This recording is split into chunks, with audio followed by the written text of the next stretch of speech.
तो गाइज इस यूनिवर्स के अंदर हर इंसान के पास मैजिक है जिससे वो अपना हर काम चुटकियों में कर लेते हैं। कहानी हमें 10 साल पहले की दिखाई जाती है जहाँ पर एक इंसान को मैजिक से बांध कर रखा गया था। आखिर क्यों तुम लोग मेरे रास्ते में हमेशा क्यों आते हो? देखो कोर्नाड, जब तक तुम्हारा इरादा नहीं बदलेगा हम तुम्हारे रास्ते में ऐसे ही आते रहेंगे। तो देखते हैं जूलियस, अगर गलत हो तो वो तुम हो। और यहीं पर कोर्नाड अपनी चाबी का मैजिक करता है और बहुत सारे दरवाजों को खोलकर खुद को आजाद करवा लेता है और साथ ही वो राजसी तलवार को भी ले लेता है। कोर्नाड इन सब पर भारी पा रहा होता है, तभी वो कहता है मैं एक ऐसी दुनिया बनाना चाहता हूँ जहाँ सब लोग खुशी से रहें, और ऐसा करने में क्या बुराई है? हाँ, सबको मार के उनकी आत्मा को तुम उस राजसी तलवार में कैद करना चाहते हो ना? तभी यहाँ पर कोर्नाड एक बहुत बड़ा ब्लास्ट करता है जिससे सभी लोग बेहोश हो जाते हैं, लेकिन पीछे से जूलियस जो कि एक जादूगर बादशाह है वो वहाँ पर आकर उसको सील कर देता है। आखिर क्यों तुम ऐसा कैसे कर सकते हो जूलियस? मुझे सील करने के साथ साथ तुम उस राजसी तलवार को भी खो दोगे। हाँ, हमें इस बात का दुख है पर हमें इसका जरा भी अफसोस नहीं। अब कहानी हमें 10 साल बाद की दिखाई जाती है जहाँ पर एक स्टेडियम के अंदर एक मुकाबला होने वाला था। आप सबका यहाँ पर स्वागत है। ये मुकाबला हर 10 साल के बाद होता है। जो भी इस मुकाबले को जीतेगा वो बनेगा अगला जादूगर महाबादशाह। तो बगैर देरी करते हुए इस मुकाबले को शुरू करते हैं। तो हमारा पहला महायोद्धा है यूनोस। इसके पास है हवा की ताकत जिसके इस्तेमाल करके ये बहुत ज्यादा पावरफुल हो जाता है और इसके पास एक छोटी सी नन्ही पड़ी भी है। और हमारा दूसरा खिलाड़ी है नकाबपोश जादूगर बादशाह। तो इस फाइट को शुरू किया जाए। पहला अटैक यूनो नकाबपोश की तरफ करता है पर नकाबपोश अपनी बड़ी सी तलवार निकाल के उसके जादू को काट देता है। यूनो नकाबपोश को पहचान लेता है। क्या बात है आस्था। दूसरी तरफ कोर्नाड अपनी चाबी का जादू करता है। ये कैसे आजाद हुआ इसके बारे में आगे पता चलेगा, लेकिन इस बार ये बहुत ज्यादा पावरफुल था। इसके साथ 3 और जादूगर बादशाह भी थे। तो खेल को शुरू करते हैं। रोकने का जादू करोड़ों शंग्रीला।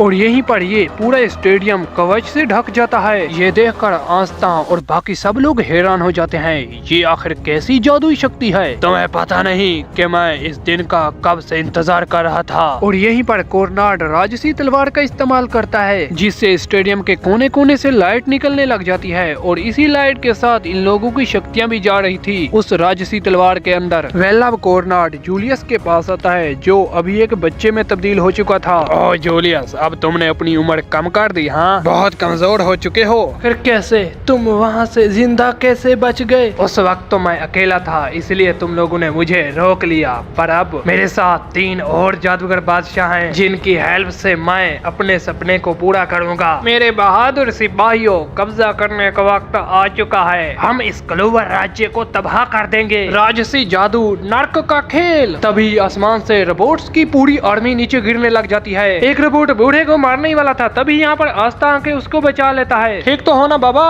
और अब आस्था इन सभी रोबोट को मारने लग जाता है। दूसरी तरफ कुछ लोग बाहर निकलने के लिए उस कवच को तोड़ने की कोशिश कर रहे होते हैं। सटील जादू, शक्तिशाली पंच, पर उस कवच को कुछ नहीं होता। दूसरी तरफ आस्था और यूनो उन रोबोट की आर्मी का सामना कर रहे होते हैं। हे बच्चे, मेरी मदद चाहिए। बच्चा किसको बोला बे? फिर एक रोबोट आस्था पर वार करने वाला था, तभी एक लड़की आती है जो कहती है जल निर्माण जादू, समुद्री ड्रैगन की दहाड़। बेवकूफ आस्था, मुझे बता दो देते कि तुम भी इस मुकाबले में हिस्सा ले रही हो। नूरेन, ये क्या हो रहा है? मैं जानती हूँ पर शायद तुम्हें पता नहीं चल रहा कि सबकी शक्तियाँ सूखी जा रही है। तो अब हम क्या करें? इन सब का सामना करें और क्या ही कर सकते हैं। तो इसका मतलब मुझे बाकी सबसे ज्यादा मेहनत करनी पड़ेगी। और अब आस्था बड़ी बहादुरी के साथ इन सभी रोबोट का सामना करने लग जाता है। आखिर में वो पूरी रोबोट की आर्मी को हरा देता है। तभी जूलियस कहता है आखिर कैसे ये यहाँ पर कैसे आ गए? तुम इन तीनों के बारे में तो जानते ही होगे। कौन हो तुम लोग? क्या ये सब तुम्हारा किया धरा है? हाँ, इसमें तो बहुत जुनून है, करोड़ों शंग्रीला। लेकिन आस्था इसके अटैक को काट देता है। इसके अंदर तो कोई भी जादुई शक्ति नहीं है। ऐसा हो ही नहीं सकता, जादुई शक्तियों के बगैर ये मेरी इतनी आर्मी को हरा दे। कोर्नाड कहता है राजसी तलवार और अपनी शक्तियों के बदौलत मैंने इन सबको दोबारा जिंदा कर दिया। दूसरी तरफ ये चच्चा कहता है उससे तकलीफ मत पहुंचाओ, कम से कम उसे एक बार में ही मारने की कोशिश करो। ऐसा कहकर वो आस्था पर वार करता है जिससे वो दूर जाकर गिरता है। और अब दूसरा अटैक करने ही वाला था, तभी आस्था के बाकी दोस्त आकर उसको बचा लेते हैं। शुक्रिया दोस्तों।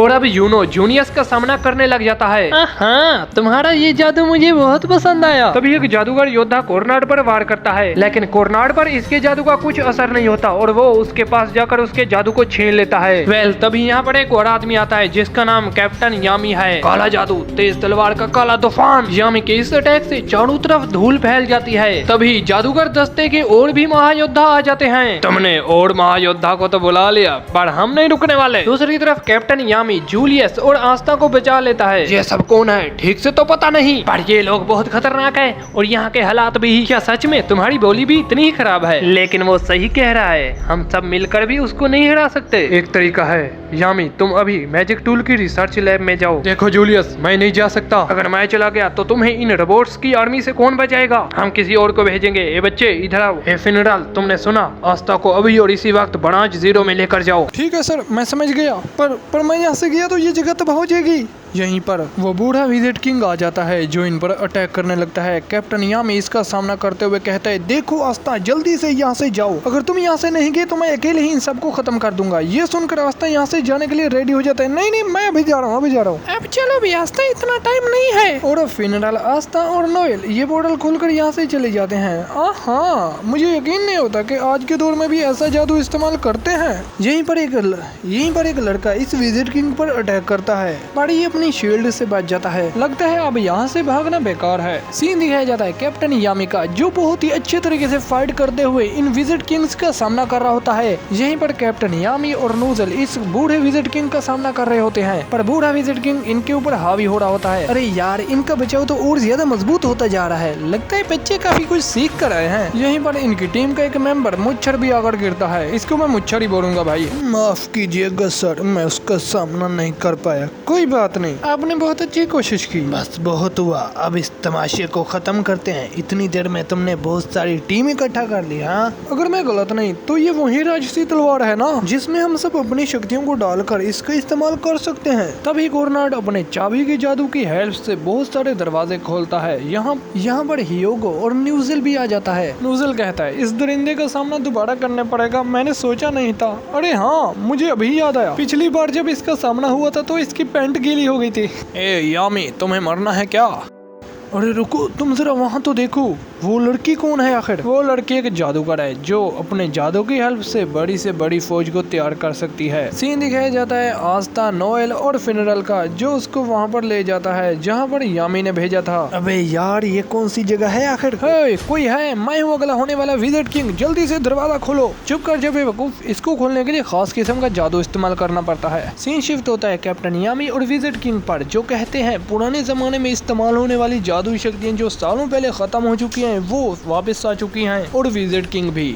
अच्छा, तो इन्हें मारने से पहले मुझे इनका ऑटोग्राफ ले लेना चाहिए भाई। सब लोग एक्साइटेड हो जाते हैं। क्या सच कह रहे हो कि पुराने जमाने की जादूगर बादशाह फिर से वापस आ गए? आहा, इससे तो मुझे बहुत इंस्पिरेशन मिल गई, पर अभी इसकी जरूरत नहीं है। और अब कोरनाड जमीन पर उतर आता है। तुमने इतनी देर में काफी लोगों को जमा कर दिया, पर अब और नहीं। यहीं पर वो उस तलवार को जमीन में घुसाता है, बहुत सारी रोशनी बाहर आती है।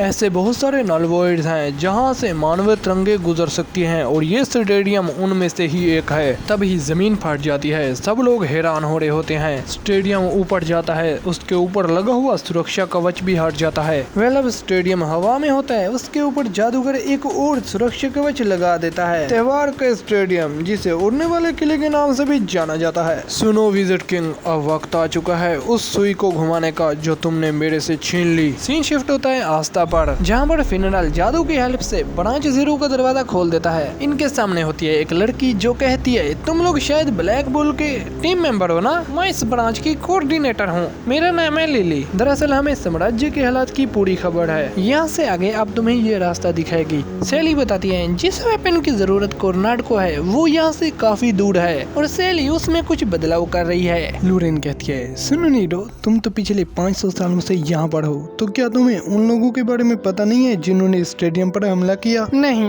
मैं उन्हें नहीं जानती, पर इतना जरूर जानती हूँ कि इन सब को चलाने वाला मास्टरमाइंड कोर्नाड है। ये सुनकर फिनरल के पांव तले जमीन खिसक जाती है। क्या कोर्नाड? हाँ, जूलियस से पहले वो क्लोवर किंगडम का विजिट किंग था। ये सुनकर आस्ता चौंक जाता है। लेकिन मुझे तो लगा था कि उसे कोई बीमारी हो गई थी इसलिए वो मर गया। मेरे साथ चलो, मैं सब समझाती हूँ। उसके बाद ये सब लोग जमीन में जाने लगते हैं तो 27वां बादशाह कोर्नाड लेथो था। जादूगर बादशाह चुनने जाने से पहले वो क्लोवर राज्य में एक महान योद्धा था। अपनी काबिलियत के दम पर वो जादूगर योद्धाओं का कैप्टन बन गया। लोगों को इस पर बहुत ज्यादा भरोसा था, इसलिए वो बना अगला विजिट किंग। पर विजिट किंग के बनते ही वो बदल गया। वो क्लोवर राज्य के खिलाफ हो गया।